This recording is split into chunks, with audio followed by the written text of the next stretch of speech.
Taib hadirin dan hadirat yang dirahmati oleh Allah Subhanahu wa taala. Kita akan bahas satu persatu. Yang pertama kita akan bahas tentang Imam Mahdi. Rasulullah SAW tidak menyebutkan tentang 10 di antara 10 tersebut. Rasulullah SAW tidak sebutkan Imam Mahdi. Kenapa? Karena Al-Mahdi, Imam Mahdi ini bukanlah suatu yang aneh. Tidak, kalau Dajjal aneh. Ada manusia bermata satu, saktinya luar biasa, ya. Kalau Nabi Isa turun dari langit, aneh atau tidak? Aneh. Ada manusia turun dari langit, aneh, tidak wajar.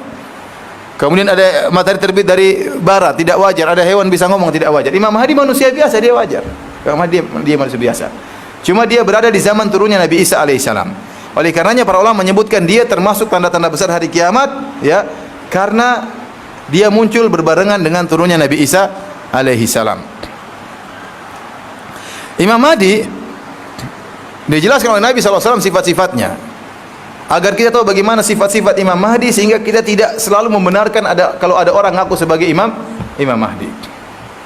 Saya melihat di YouTube ada orang ngaku sebagai Imam Mahdi terakhir, ya. Dia membayat. Yang bayat, yang tidak percaya silakan, kata dia. Pokoknya dia mau bayat, silakan bayat, ya. Dan banyak sekali orang ngaku sebagai Imam Mahdi. Sampai saya pernah naik kapal dari Surabaya menuju ke Sorong, ke Irian. Ada petugas ABK bilang, "Ustaz, tidur aja di kelas, saya di ekonomi." "Enggak lah, enggak boleh lah." Enggak apa-apa Ustaz. Kalau ada orang-orang yang ini dai kita taruh. Kemarin juga ada ngaku sebagai Imam Mahdi, kami tidurkan di kelas. Imam Mahdi yang lebih hebat, saya ketemu orang ngaku sebagai Nabi, itu lebih hebat lagi. Ya, ceramah di musola di kapal, sungguhnya Jibril telah turun kepada saya sudah lama, namun saya sembunyikan. Saatnya sekarang saya berdakwah. Ya, Rasulullah SAW kan ada diam-diam, tahu-tahu Allah mengatakan berdakwahlah wahai Rasulullah. Sekarang saatnya saya berdakwah. Tampang sudah tidak ada tampang Nabi, model amburadul. Hampir-hampir saya jadi sahabat Nabi. Tapi nabinya nabi palsu. Tidak tahu Nabi itu sekarang kemana, saya nggak tahu kemana dia. Tapi saya sempat ketemu di kapal Nabi tersebut, ya. Dan ini terjadi di mana-mana. Di Madinah juga ada orang ketangkap ngaku sebagai Nabi. Orang Sudan, orang hitam ngaku sebagai Nabi di Kuba. Ditangkap oleh. Kalau ditangkap gitu paling orang kasihan. Aduh, kasihan orang apa? Orang stres, orang sakit. Itu kalau di Saudi. Kalau di sini ada orang ngaku sebagai Nabi, ada yang benerin. Iya atau tidak? Kalau di Saudi ada orang ngaku sebagai Nabi, dianggap orang stres. Orang stres. Kenapa? Pendidikan tersebar. Akidah tersebar. Orang tahu ini pasti orang gila, orang stres, kasihan, masukkan ke rumah sakit jiwa. Kalau di sini ada ngaku sebagai Nabi, pasti ada pengikutnya. Pasti ada pengikutnya. Baik. Imam Mahdi disebutkan dalam hadis-hadisnya, ya, dia akan berkuasa selama 7 tahun. Dan kalau tatkala dia berkuasa, maka keadilan akan tersebar di mana-mana. Kemudian manusia akan makmur. Sampai mau dibagikan emas tidak ada yang mau terima, karena dalam kondisi apa? Makmur. Itu kalau sudah muncul Imam Mahdi. Makanya kalau ada orang ngaku Imam Mahdi sekarang, kita bilang waktunya nggak tepat. Masih miskin Indonesia, ya. Masih banyak apa? Miskin, nggak tepat. Kalau ente Imam Mahdi, harusnya sekarang sebentar lagi sudah mulai apa? Makmur. Sebagaimana dalam hadis Nabi sallallahu alaihi wasallam. Tapi nama beliau Muhammad bin Abdullah. Muhammad bin Abdullah. Rasulullah SAW mengatakan, yuwati'u ismuhu ismi, wasmu abihi isma abi. Kata Nabi, namanya sama dengan namaku, nama bapaknya sama dengan nama bapakku. Dan dia dari Ahlul Bait, dari keturunan Rasulullah SAW. Dan kebanyakan ahlu sunnah mengatakan bahwasanya Imam Mahdi berasal dari keturunan Al Hasan bin Ali bin Abi Thalib radhiyallahu taala anhu. Berbeda dengan orang-orang Syiah. Kalau orang Syiah mengatakan Imam Mahdi dari keturunan Husain. Namun Imam Mahdi yang mereka tunggu-tunggu sekarang namanya bukan Muhammad bin Abdullah. Namanya Muhammad bin Hasan al-Askar. Muhammad bin Hasan al-Askar. Jadi Syiah Imamiyah itu bukan satu golongan saja. Ada namanya Syiah Ismailiyah. Syiah Ismailiyah juga itu dari Syiah Imamiyah juga. Harus ada 12 imam.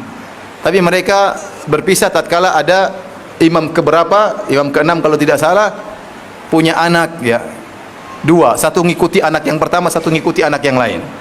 Padahal imam harus cuma apa? 1. Sehingga ada yang ikut Ismail, ada yang ikut yang lainnya. Jadi muncullah Syiah Ismailiyah Syiah Ja'fariyah. Adapun Syiah Ja'fariyah, Syiah yang ada di Iran sekarang, yang di tanah air kita, Syiahnya Jaluddin Rahmat dan bekas istrinya siapa namanya? Ya itulah ya. Itu meyakini bahwasanya imam terakhir, Imam Mahdi mereka yang sekarang sedang bersembunyi di Sirdab. Dia bersembunyi tatkala umurnya 5 tahun, tahun 200 sekian. Tahun 200 sekian Hijriah. Sekarang sudah tahun berapa? 1438. Jadi sudah 1200 tahun dia sembunyi. Jadi umurnya lebih panjang daripada Nabi Nuh alaihissalam. Nah, kalau dia keluar dari Sirdab, itulah Imam Mahdi. Yang jadi masalah namanya bukan Muhammad bin Abdullah, namanya Muhammad bin Hasan. Padahal hadis-hadis yang sahih Nabi mengatakan namanya seperti namaku, nama bapaknya seperti nama bapakku. Jadi Imam Mahdi namanya Muhammad bin Abdullah, bukan Muhammad bin Hasan. Oleh karenanya kata Ibnu Katsir, ini adalah kedunguan mereka, khurafat mereka. Mereka menantikan Imam Mahdi yang mau muncul, Imam Mahdinya namanya Muhammad bin Hasan. Terus ngapain sembunyi lama-lama juga di situ? Ya, tidak keluar-keluar. Taib. Rasulullah SAW menyebutkan tentang ciri-ciri fisiknya, bukan cuma namanya. Pertama dari keturunan Nabi SAW. Dia harus Ahlul Bait.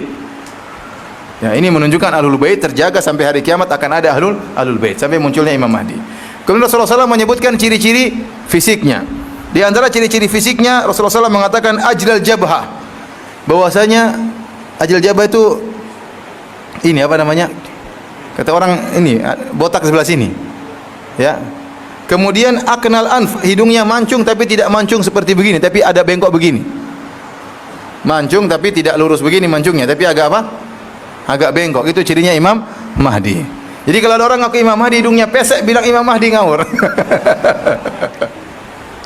Tapi ada Imam Mahdi tampang Eropa, bukan Imam Eropa hidungnya lancip begini, enggak, bukan Imam Mahdi. Imam Mahdi Arab. Di antara Arab hidungnya sampai mancung tapi agak bengkok. Di antara ciri-ciri Imam Mahdi. Kemudian kapan munculnya Mahdi?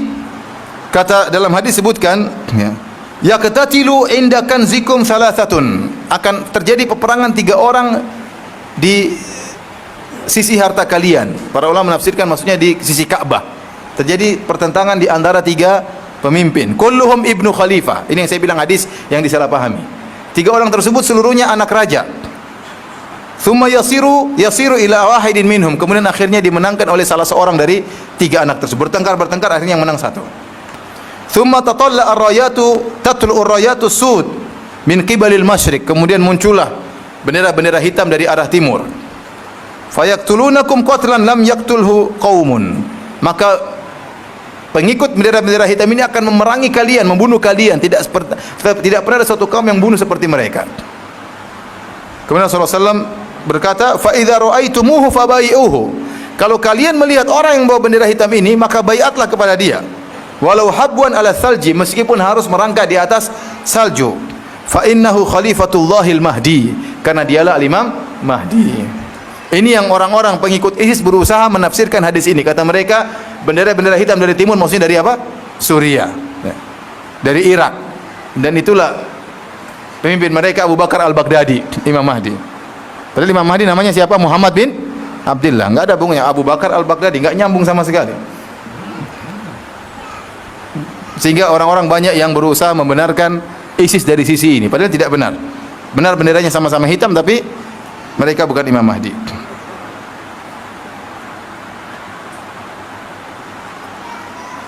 Taib hadirin yang dirahmati oleh Allah Subhanahu wa taala. Adapun hadis-hadis tentang Imam Mahdi maka sangatlah banyak, ya. Tidak mungkin kita bacakan seluruhnya.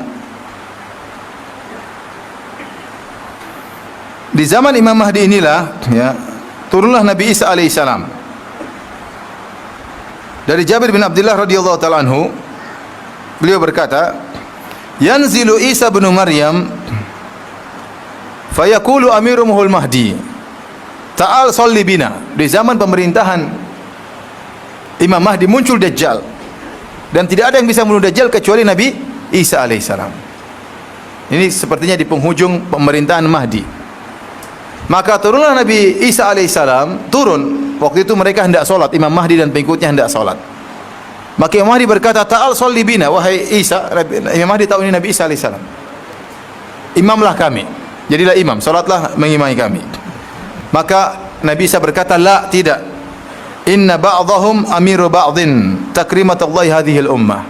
Kata Nabi Isa, sebagian kalian menjadi amir, menjadi imam bagi yang lain. Ini sebagai bentuk pemuliaan terhadap umat ini. Oleh karenanya, Nabi Muhammad SAW adalah Nabi yang terakhir dan yang paling mulia. Sampai Rasulullah SAW mengatakan, "Lau kana Musa hayyan," waktu Rasulullah SAW melihat Umar bin Khattab radhiyallahu anhu membaca Taurat, Rasulullah SAW marah. Kita tidak boleh membaca Taurat atau Injil dalam rangka mencari hidayah, tidak boleh. Kalau kita pelajari untuk menunjukkan kecocokan dengan Islam misalnya, atau untuk membantah penyimpangan dalam Taurat dan Injil, karena Taurat dan Injil sudah menyimpang, enggak apa-apa. Tapi kalau ingin mencari hidayah dari Taurat dan Injil yang sudah menyimpang sekarang, dilarang. Ya. Rasulullah SAW marah kepada Umar. Ya, Rasulullah SAW marah kepada Umar. Kemudian Rasulullah SAW mengatakan, "Lau kana Musa hayyan ma wasi'ahu illa tibai." Kalau Nabi Musa masih hidup, tidak boleh bagi dia kecuali jadi pengikutku. Dia pasti ngikut aku. Maka carilah petunjuk dari Al-Quran dan Sunnah saja, tidak perlu dari yang lainnya. Kalau Nabi Musa masih, dia akan jadi pengikutku. Buktinya waktu Allah menurunkan Nabi Isa alaihissalam di akhir zaman, Nabi Isa alaihissalam solat bermakmum di belakang salah satu umat Muhammad. Siapa? Imam Mahdi. Bahkan dia berhukum dengan hukumnya Nabi Muhammad SAW. Dia tidak pakai hukumnya Nabi Isa, tidak, tapi berhukum dengan hukumnya Rasulullah SAW. Ini bentuk pemuliaan terhadap umat Rasulullah SAW. Bahkan Nabi Isa bermakmum kepada Imam Mahdi